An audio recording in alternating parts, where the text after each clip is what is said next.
Hey guys, good evening. ഉച്ചയ്ക്ക് കിടന്നുറങ്ങിയിട്ട് ഒരു 5 മണി കൊടുക്കണേന്ന് എണിച്ചത്.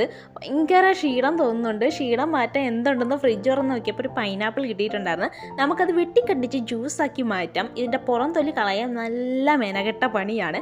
എങ്കിലും എൻ്റെ സ്വന്തം ആവശ്യമായി പോയി. അതുകൊണ്ട് വെട്ടിക്കണ്ടിച്ച് ചെറിയ പീസാക്കി മിക്സിയിലിട്ടടിച്ച് നല്ല ജ്യൂസാക്കി എടുക്കുന്നുണ്ട്. വീട്ടിലിപ്പോൾ ഞാനും അമ്മയും മാത്രമേ ഉള്ളൂ. അപ്പോൾ 2 ഗ്ലാസ്സിൽ എടുത്തിട്ട് ബാക്കി അച്ഛന് വേണ്ടി ഫ്രിഡ്ജ് വെക്കുന്നുണ്ട്. കുടിച്ചൊക്കെ നല്ല ടേസ്റ്റ് ഉണ്ടായിരുന്നു. അതിനുശേഷം നമുക്ക് സ്കിൻ കെയറിലേക്ക് കിടക്കാം. ഇങ്ങനെ ക്ഷീണിച്ച് കുത്തിയിരിക്കുന്ന സമയത്ത് സ്കിൻ കെയർ ചെയ്യുമ്പോൾ എനിക്ക് എന്നെ തന്നെ മോട്ടിവേറ്റ് ചെയ്യുന്നത് പോലെയാണ് തോന്നുന്നത്.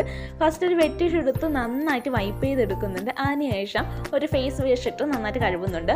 ബാത്റൂമിൽ ഫോൺ വെക്കാൻ പറ്റാത്ത സാഹചര്യമായതിനാൽ ഓരോന്ന് ചെയ്യുന്നു, ഓടിപ്പോയി കഴുകുന്നു, എകയും വരുന്നു. ഇതായിരുന്നു എൻ്റെ അവസ്ഥ. അതിനുശേഷം ഞാൻ കുറച്ച് സ്ക്രബും കൂടി ഇട്ട് കൊടുക്കുന്നുണ്ട്.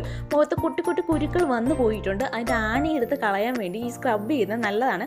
വല്ലപ്പോഴും ഓർക്കുമ്പോൾ മാത്രമേ ചെയ്ത് കൊടുക്കാറുള്ളൂ. അതിനുശേഷം റോസ് പെറ്റലിൻ്റെ പൗഡർ കുറച്ച് വെള്ളത്തിൽ മിക്സ് ചെയ്തിട്ട് അതും കൂടെ ഇട്ട് കൊടുക്കുന്നുണ്ട്. ഇട്ട് കൊടുത്തപ്പോൾ നല്ല തണുപ്പുണ്ടായിരുന്നു.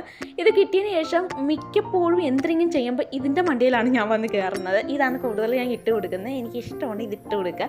അതിനുശേഷം ഇട്ട് ഒരു 10-15 മിനിറ്റിന് ശേഷം നന്നായിട്ട് വാഷ് ചെയ്ത് പുറം മാത്രം കഴുകിയിട്ട് വന്നു. കാരണം ഇപ്പം ജസ്റ്റ് പനി വന്നിട്ട് പോയതേ ഉള്ളൂ. എങ്കിലും പനീനെ വിളിച്ച് വരുത്താൻ താല്പര്യമില്ലാത്തതുകൊണ്ട് പുറം മാത്രമേ കഴുകിയുള്ളൂ. നല്ല റിസൾട്ടായിരുന്നു. അതിനുശേഷം നമുക്ക് പഠിക്കാൻ വേണ്ടി ഇരിക്കാം. ന്യൂ ഇയർ ഒക്കെ കഴിഞ്ഞിട്ട് പഠിക്കാൻ വേണ്ടി ഭയങ്കര ഇൻട്രസ്റ്റ് ആണ്. പഠിക്കുന്നതിന് തൊട്ട് മുമ്പ് ചായ കുടിച്ചിട്ടുണ്ടായിരുന്നു വിത്ത് തേൻ മുട്ടായി. അതിനുശേഷം പഠിച്ചു. അതിനുശേഷം ചോറ് കഴിക്കാൻ വേണ്ടിയിരുന്നു. ചോറൊക്കെ കഴിച്ച് വയറ് വീത്തതിന് ശേഷം പോയി കിടന്ന് ഉറങ്ങാം. നല്ല സുഖമായിട്ട് ഉറങ്ങാം. ഇപ്പോൾ ടൈം ഒരു 10-10:30 ആയിട്ടുണ്ട്. വാട്ട് ഈസ് സിമ്പിൾ ലൈഫ് അല്ലേ. അപ്പോൾ ബൈ.